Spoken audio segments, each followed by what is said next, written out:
Hello, Scrappy Peeps. Suzanna here today to share with you this reverse waterfall tutorial. So first of all, you're going to need a 6x8.5 base, and then another one that you're going to score every ½ inch from the top down, and then two pieces that are a ½ inch by 7 inches that are going to create the loop. So first I am cutting the base, and now I'm going to cut the loop, so ½ inch by 7 inches, and then you're going to score those at the 1 inch mark. So I'm going to do all the cutting first while I have my trimmer out, so 2 of those, and then I'm going to cut the second rectangle, which is 6x8, and I'm going to then switch my blade. So while we're talking about this, this new Tim Holtz trimmer, absolutely love it. So for $30-something, it is far better than the $100 trimmer that I bought, and I absolutely love it. Blades are easy to come by, and yeah, absolutely love it. I highly recommend it. Run, don't walk. So now I've got my score blade in, so each of those loop pieces is 1 inch from the edge, and then I scored 8 times, and I'm going to just use my bone folder and hard press each of those scores so that there's a nice solid crease that is in there, because this is what the waterfall is going to be. That's the movement piece for the reverse waterfall. It's called a reverse waterfall because it is going to lift up instead of lift down. So I use double-sided adhesive, and I'm going to adhere that top half of the movable piece to the base. So we will always know that the base is the mint and the pink is the movable piece. Then I'm going to put the loops on by adhering both ends. So the scored end is what folds over, and then the other scored end is what falls under, or is placed under. There you go. And so you can see it creates a slidable loop that goes up and down the base. So just make sure you don't put that on too tight, because that literally slides up and down and is the part that creates the movement. So then you're going to adhere the top of the loop to the back side of that bottom movable piece there, and there is the foundation for your waterfall. So I have this paper stack by Catherine Pooler, and it is a 6x6 stack, and there are 8 colors. So I'm going to choose all 8, and I'm going to trim those down to 4x6 or 6x4, 6 wide, 4 tall. And so you need 8 pieces of 6x4, and you can use either pocket cards or photos, or, as I'm doing here, patterned paper. And then you're going to take your adhesive and put that on a ½ inch strip, or the top of your photo or your pocket card, and adhere that to the top ½ inch. Then I'm going to fold that up and give a nice crease, and then put my next 6x4 on each successive strip. So you could use ½ inch tape if you wanted to, but you might get a little bit of overlap, and you need to make sure that you have the mobility between the top of the paper and the fold so that it doesn't get in the way.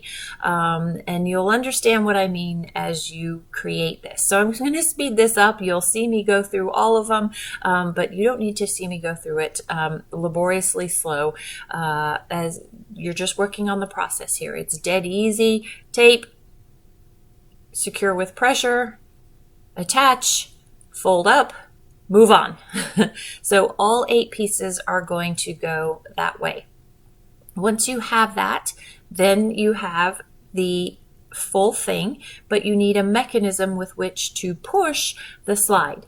So what you're going to do is I'm just cutting out a piece, you can see there, of paper, folding it in half so it's a square. It could be a square, and then I'm just going to adhere it with double-sided tape, so you'll adhere it to the slide piece as well as the top of the movable piece.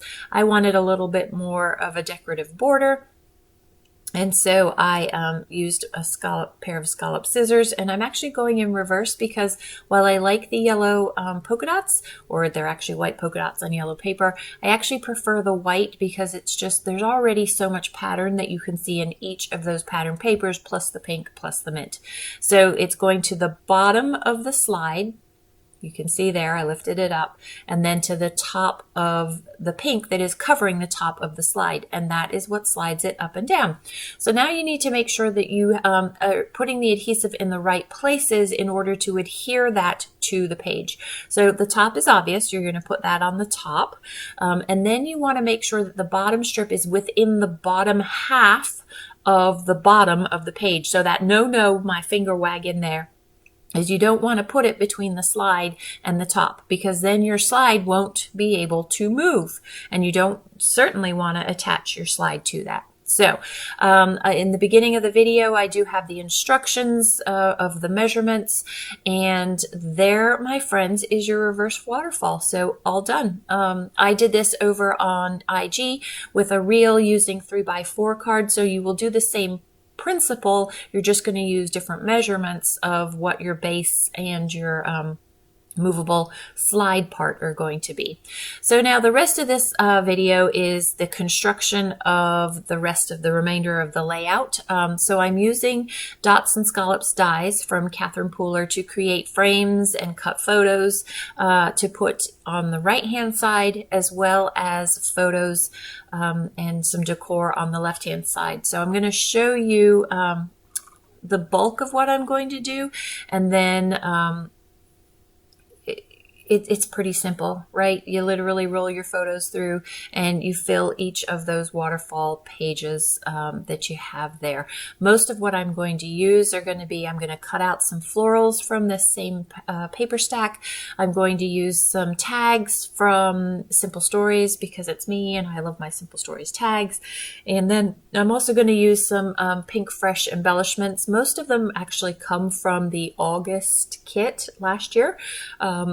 From a cherry on top, so the cherry box.